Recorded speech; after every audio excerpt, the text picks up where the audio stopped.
Hello အားလုံးပဲမင်္ဂလာပါဒီနေ့တော့ညနေရပေါ့နော်ဘိုက်စာရာနဲ့ခလောင်တိန်ဈေးကို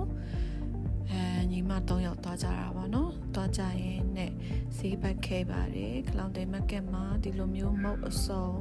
အတုပ်အေးဒုတ်ထိုးအစုံအကျော်စုံအကုန်ရပါတယ်ဗမာပြည်မှာဗမာပြည်မှာရှိရဟာတွေအကောင်လုံးပေါ့နော်ဒီခလောင်တိန်ဈေးမှာရှိပါတယ်ရှင်ဗမာလူမျိုးတွေရွယ်ရောင်းတာပါเนาะတော်တော်များများကဗမာလူမျိုးတွေရောင်းတဲ့နေရာမလို့ကိုယ့်ရဲ့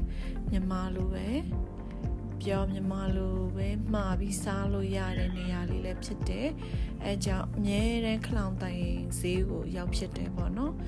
ဈေးပဲဝယ်ဒီနံပဲဝယ်သားငါပဲဝယ်သားငါလည်းရမ်းတန်တယ်ဒီနေ့ကပစွန်လေးဝယ်လာခဲ့တယ်ပေါ့နော်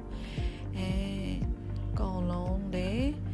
တီးလို့ရအောင်ပေါ့နော်တချို့ကတော့တီးရလူကတော့တီးတာပေါ့နော်တကယ်လို့မတီးတဲ့လူတွေများရောက်ရှိတယ်ဆိုရင်ရောက်လာသွားလို့ရအောင်ပါ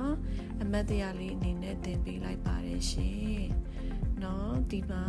ဒူရင်တီးလည်းအရင်တက်တာတယ်နော်ဒီခလောင်တိန်ဈေးမှာလေဒူရင်တီးလည်းအရင်တက်တာပါလေချစ်စတမာတဲ့တန်း